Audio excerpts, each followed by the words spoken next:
My video for April the 13th, 2019 is video number 3054.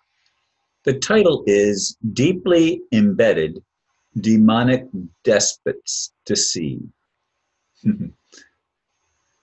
Who were the Pharisees that Jesus called a brood of vipers, the offspring of the devil? Assuming the Bible account is truthful, Jesus was not kind to these religious leaders in his day. From what I've learned through personal study, these were the ones that were called upon by the Ashkenazi clan when given the choice of becoming either Christian or Muslim. Instead, they became Jews. Then the Talmud was created, not in the so-called Holy Land of Israel, but in that area between and just north of the Black and Caspian Seas. After listening to the Christian Jews from Israeli News Live on No More News with Adam Green, I am pleased to hear voices of the awakening, which are those who expose walls of separation and attempt to build bridges that connect humanity, rather than continuing to divide us into warring camps. Remember, divide and conquer is not the motto of those who want peace on earth. Be not deceived. This is, again, a touchy subject because it will appear to some that I am being an anti-Semite when in fact the Ashkenazi Jews themselves are not Semitic people. The people that were Sephardic Jews and even Ethiopian Jews are not Ashkenazi Jews. 90-some% of the Jews on earth are Ashkenazis. And most of them are just people just like everybody else. I have friends that are Ashkenazi Jews. They're loving, decent people. They're not people that are trying to manipulate. However, the people at the top of the clan, if you will, the top of the pyramid of the economic structure of the world, are those that have hidden under the cloak of Semitism, again, when they are in fact not Semites themselves, but are from that area between the Black and Caspian Seas in what was the southwestern part of the former Soviet Union. It's a charade, folks. And Trump, unfortunately, seems to be aligned with Netanyahu, who was just reelected.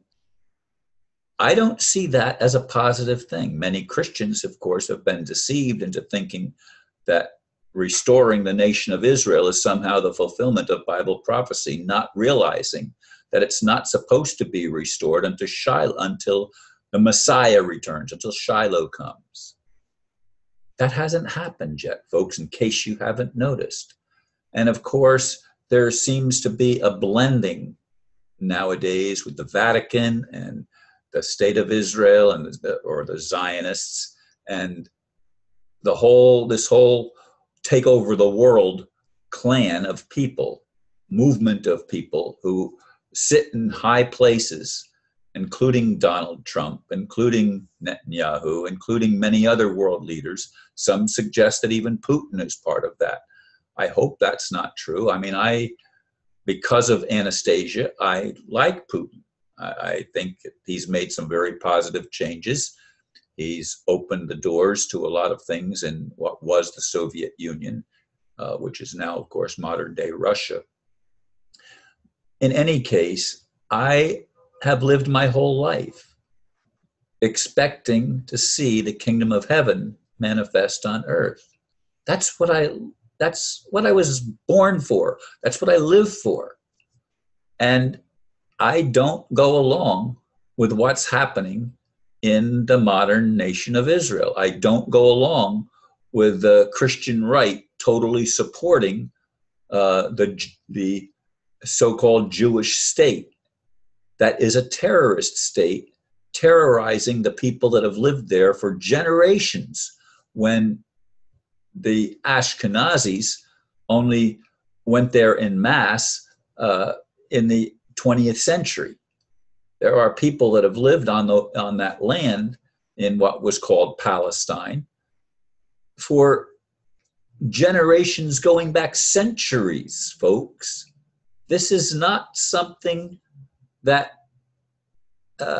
is new. The new part is the state of Israel. That's the new thing. And Christians are making the mistake of thinking that the fake Jews, the high Zionists, are fulfilling biblical prophecy. That simply isn't true. And as I keep saying in other things, it's not a matter of being neutral. It's a matter of recognizing and standing in truth. But what is true? I know it's confusing to figure out. So you have to start with the premise of loving and listening, as I keep saying. We have to love one another. We have to listen to one another. We have to attempt to do the opposite of what the elite establishment is trying to do. They want to divide and conquer. They want war. They want conflict. That serves their interest. If we work for peace on earth and to establish relationships with people in other camps that have other, when I say other camps, I mean labels that have been put on them because we're just human. We're all human beings cut from the fabric of life, whatever that is. Even the dark side is cut from that fabric. It's just simply in rebellion to the higher morality and the higher standards that were taught in all religions to some degree or another. Of course, as I keep saying, I know Christianity and the Bible more than I know Judaism, more than I know Islam, more than I know Hinduism or Buddhism, although I have many friends that have been in all of those religions, and many friends that are also atheists because they see the conflict and the insanity in so much of it that they say, well, if there's a God, why is there all this confusion? Well, God is not the author of the confusion.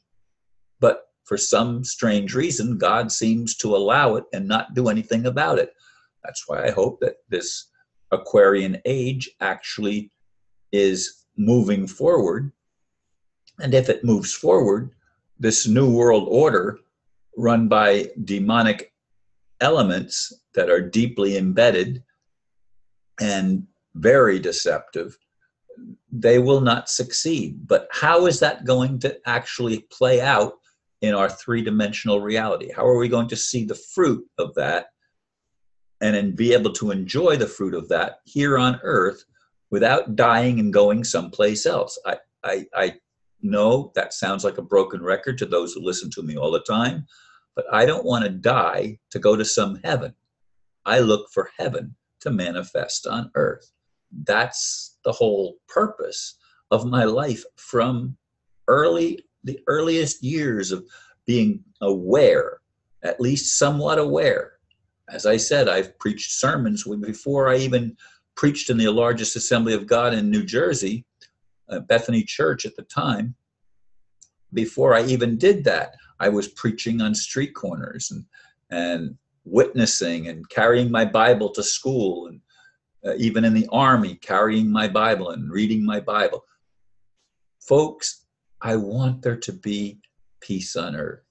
I want us to learn to love and listen to one another and to build bridges and expose and take down, to the extent that we can, the walls that have separated us into camps where we don't trust each other. We have to learn to listen. We have to get to know one another. And that can't happen until we get rid of our prejudices and our biases, and until we stand in the truth of attempting to love one another. Thank you, folks, for listening, and namaste.